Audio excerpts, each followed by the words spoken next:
आईतवार म्हटलं की पप्प्याच्या डोक्याला कसलाच ताप नसायचा. पप्प्या निवांत उठायचा, नाश्ता करायचा आणि दिवसभर टीव्ही समोर बसायचा. त्याला क्रिकेट, कबड्डी, आटापाट्या, लगोरी, गोट्या, भवरा असे कुठलेच खेळ खेळायचा नाद नव्हता. कारण त्याला नाद होता सिम्पसन्स कार्टून बघण्याचा.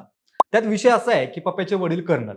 त्यांनी लावलेली आठवड्याची घडी जर का पप्प्याने विस्कटली की पप्प्या गावात दिसायचाच नाही. त्यांनी आधीच बजावून ठेवलेलं, कार्टून बघायचं असेल तर फक्त रविवारच, बाकी दिवस अभ्यास एके अभ्यास. मग पप्प्या तेवढंच करायचा. रविवार उजाडला की सकाळपासून सिम्पसन्स एके सिम्पसन्स आणि उरलेले 6 दिवस अभ्यासाचा पाडा. तसं कार्टून पण लय मजेदार. एक वडील, एक आई, एक खोडकर पोरग, एक 8 वर्षांची हुशार पोरगी आणि एक बाळ, जे अख्ख्या कार्टूनमध्ये क्वचितच बोलतं. बाकी त्यातल्या घडणाऱ्या घटना हे कथेनुसार पुढे नेतं. पण त्या पप्प्याला इतकं का आवडतं? कारण त्यात केले जातात भयानक प्रेडिक्शन्स. यात केल्या जाणाऱ्या भविष्यवाण्या खऱ्या होताना दिसत आहेत. हे प्रेडिक्शन्स आत्ताच्या काळात, आत्ताच्या घडामोडीत कसे रिलेट होत आहेत? सिम्पसन्स कार्टून खरंच भविष्य दाखवतं की कार्टून उगाच पाट्या टाकते? हेच आपण या व्हिडिओच्या माध्यमातून जाणून घेऊयात. नमस्कार, मी अक्षय आणि तुम्हाला जर माहिती आहे आपला विषयच भारी आहे. तर बघा मंडळी, विषय असा आहे की द सिम्पसन्स हा शो अमेरिकेतील ॲनिमेटेड सिटकॉम आहे. तिथल्या कामगार वर्गाच्या जीवनातील विनोद आणि सॅटायर कॉमेडीवर आधारित हा शो आहे. या शोचे निर्माते Matt Groening, James Brooks, Sam Simon हे आहेत. 1987 मध्ये मॅट ग्रोनिंग वेटिंग रूम मध्ये बसलेले असताना त्यांनी बसल्या बसल्या एका कुटुंबावर आधारित कार्टून फॅमिली स्केच केलं.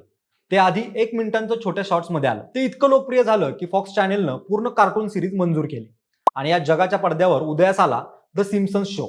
17 डिसेंबर 1979 साली हा शो फॉक्स चॅनेलवरती प्रसारण करण्यास सुरुवात झाली. त्या कार्टून मधली अमेरिकन संस्कृती, तिथला समाज, टीव्ही आणि मानवी जीवनशैलीची कमतरता आणि मुख्य म्हणजे त्या कार्टून मधलं काल्पनिक स्प्रिंगफील्ड शहर, ते इतकं लोकांना भुरळ घालू लागलं की लहान पोरांपासून मोठ्या माणसांपर्यंत सगळेच ते कार्टून आवडीने बघू लागले.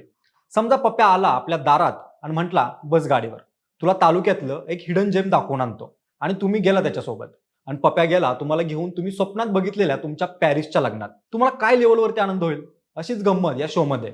त्या स्प्रिंगफील्ड शहरात घडणारी वास्तविक घटना आणि भविष्याची सांगड इतकी पद्धतशीर जोडली आहे की सगळ्यांना असं वाटू लागतं की सिम्पसन शो भविष्यवाणी सांगतोय की काय.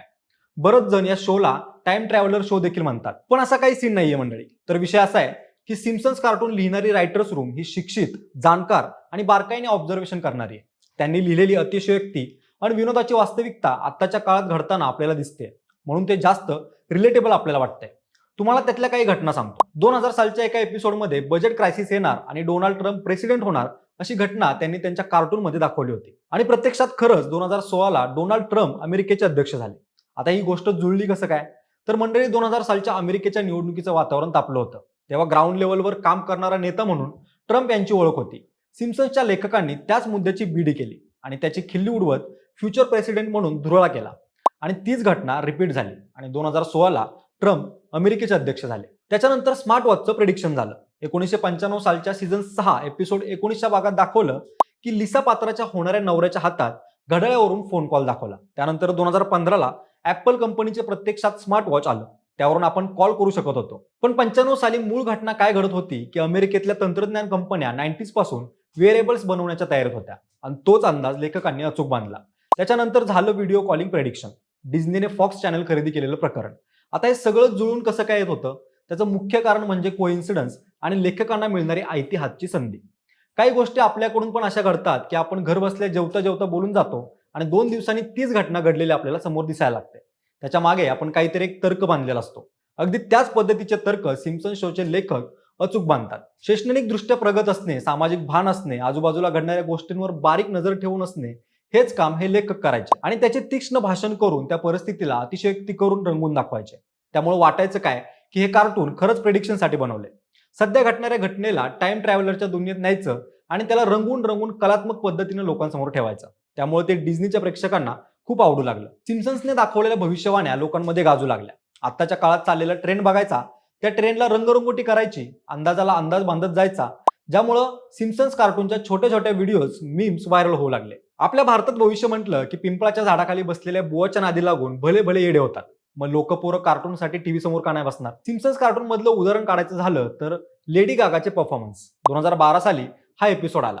त्या एपिसोडमध्ये लेडी गागा एरियल वायर्स वरून लटकून शो करते. 2017 मध्ये तिच्या एका शो मध्ये लेडी गागा सुपर बाउल मध्ये हवेत लटकून गिटार वाजवताना आणि स्टेजवरून खाली उडी मारताना आपल्याला दिसली होती.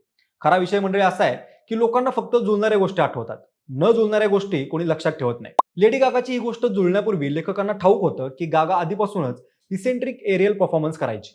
तेच त्यांनी हेरलं आणि शो मध्ये मांडलं. असंच सांगायचं म्हटलं की FIFA corruption predictions, Nobel prize विनरची भविष्यवाणी फॉल्टी, अमेरिकेतला ईव्हीएम मशीनचा घोटाळा, हे सगळंच त्यांनी प्रेडिक्ट करून ठेवलं होतं. तसं तसं ते जुळत गेलं. या शो मधून हे मात्र नक्की कळून येतं की मॅट ग्रोइनिंग आणि सॅम सिमन व इतर रायटर्स रूम मधले लेखक मंडळी हे विचारांनी सामाजिकदृष्ट्या, राजकीयदृष्ट्या आपल्या भोवतालची परिस्थिती, नैसर्गिक आपत्तिक समस्या ओळखून सगळ्या कथा भविष्यात ज्या घडणार आहेत त्यावर लिहायचे. सिम्पसन्सचे लेखक किती दूरदृष्टीचे व तांत्रिक जागरूक असतात याचे उत्कृष्ट उदाहरण आहे. ते केवळ मनोरंजन करत नाहीत, तर राजकीय आणि सामाजिक धोक्यांचे संकेतही देतात. आपल्या इथल्या पप्यानं असाच जर अभ्यास सुरू ठेवला असता तर तो देखील असेच प्रेडिक्शन लिहू शकला असता. इतकं सोपं आहे मंडळी. जंगलातली झाडं जर तोडली तर पर्यावरणाचा आपल्याला काय फटका बसू शकतो, याच गोष्टीला जर व्यंगात्मक आणि हास्यास्पद पद्धतीनं फुलवून मांडलं तर भारताचा पप्या नवा सिम्पसन्स मधून उदय असेल. हे अनेक काल्पनिक टोळे राज्यकर्त्यांना सिम्पसन्सचे लेखक आधीच अमेरिकेतल्या सरकारला देत होते आणि त्याच घटना प्रत्यक्षात घडताना आणि तिथले अंदाज अचूक ठरताना जगाला दिसत होतं. त्यामुळं सिम्पसन्स कार्टून जगप्रसिद्ध झालं आणि दर रविवारचा नाश्ता पोटात टाकून सिम्पसन्स बघायला पप्या टीव्ही समोर बसायचा. तरी देखील शेवटी एक प्रश्न पप्याला पडतोच, सिम्पसन्स कार्टूनचे लेखक इल्युमिनाटी गँगचे भक्त तर नाहीत ना? त्या विषयावर बोलूच कधीतरी. तरी देखील तुम्हाला सिम्पसन्स कार्टून बद्दल काय वाटतं? तुमच्या नजरेतून कार्टून खरंच भविष्यवाणी सांगतं का? हे आम्हाला कमेंट सेक्शनमध्ये नक्की कळवा आणि आपल्या विशेष भारीच्या YouTube चॅनलला सबस्क्राईब करायला विसरू नका. धन्यवाद.